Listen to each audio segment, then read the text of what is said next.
বাহির থেকে আনবে, বউ ঘরের মধ্যে রান্না করবে। এটা কত সুন্দর একটা বন্ডিং আছে না? কিন্তু আমাদের মনে রাখতে হবে, স্বামীও মানুষ, বউও মানুষ। স্বামীরা নিজের সর্বোচ্চ চেষ্টা করে পরিবারকে দেওয়ার জন্য, 2টা টাকা বেশি পাওয়ার জন্য ওভার ডিউটি পর্যন্ত করে।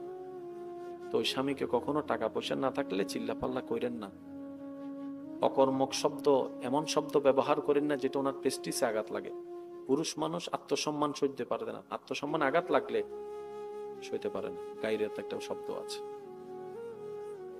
আল্লাহ দেখেন মেয়েদেরকে এমন ধৈর্যশীল বানিয়েছেন। আমাদের মা দাদি নানিরা যদি ধৈর্যশীল না হতো, আশা করি সবাই আমার সাথে একমত হবেন, আমাদের মা দাদি নানিরা যদি ধৈর্যশীল না হতো, আজকে আমাদের দাদার বাড়ি নানার বাড়ি পরিবার বলতে শব্দও থাকতো না। আল্লাহ ওনাদেরকে সে ক্যাপাসিটি দিয়েছেন, যেখানে আপনি আমি একটা সুইয়ের ব্যথা সইতে পারি না, সেখানে আমাদের মা আমাদেরকে দুনিয়ার আলো দেখাতে হাড্ডি ভাঙার ব্যথার মতো মারাত্মক ব্যথা, মরণ যন্ত্রণার মতো ব্যথা সহ্য করে আমাদেরকে জন্ম দিয়েছেন। আবার সন্তান কুলে আসার সাথে সাথে সমস্ত ব্যথা ভুলে মা হাসতে লাগলো। এটা নারীদের দ্বারা সম্ভব, পুরুষ পারবে না। পুরুষের দ্বারা যা সম্ভব নারীরা পারবে না। আল্লাহ তাআলা এক একজনকে এক এক জায়গায় শ্রেষ্ঠ বানিয়ে দিয়েছেন।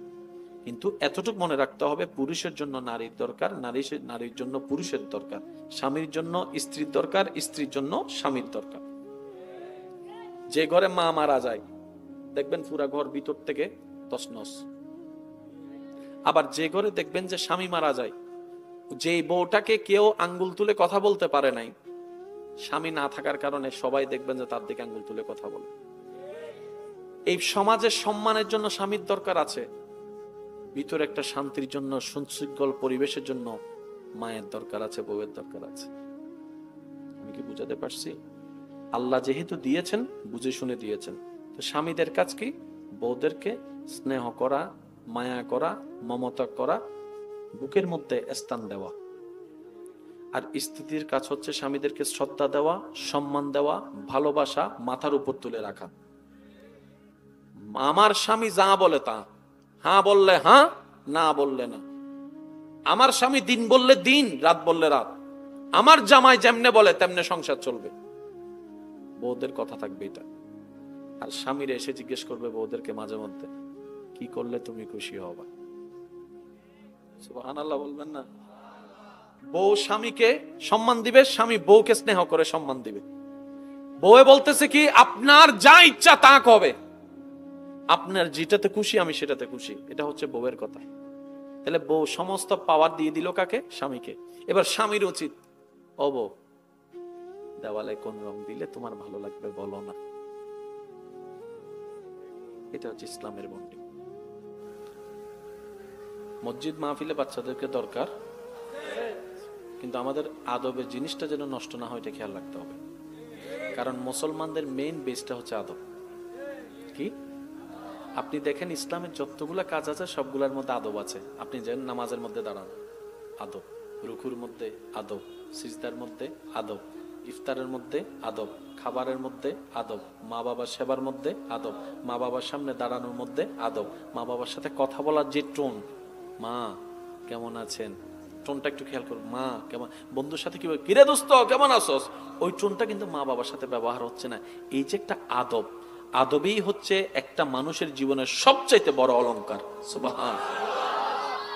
সেজন্য ইসলাম হচ্ছে মেইন বেস হচ্ছে আদব এবং মহাব্বত, ইহসান, এগুলো বড় জিনিস। সেজন্য এগুলো একটু মাথায় রাখার চেষ্টা করবেন। যারা সন্তানের মা বাবা আছেন, বাচ্চাদেরকে এগুলো তারবিয়ত করার চেষ্টা করবেন। আদবের ব্যাপারে কোনো কম্প্রোমাইজ করবেন না।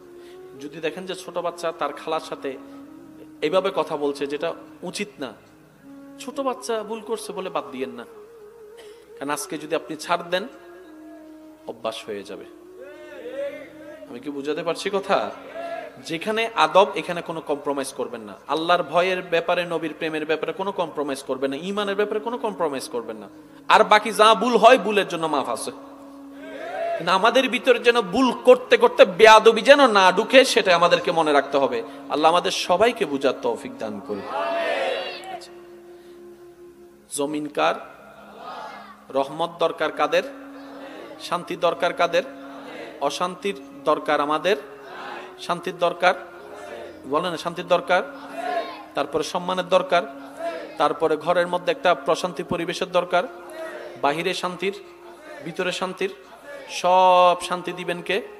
কখন আসবে? যখন আল্লাহর রহমতের নজর পড়বে। তা আল্লাহ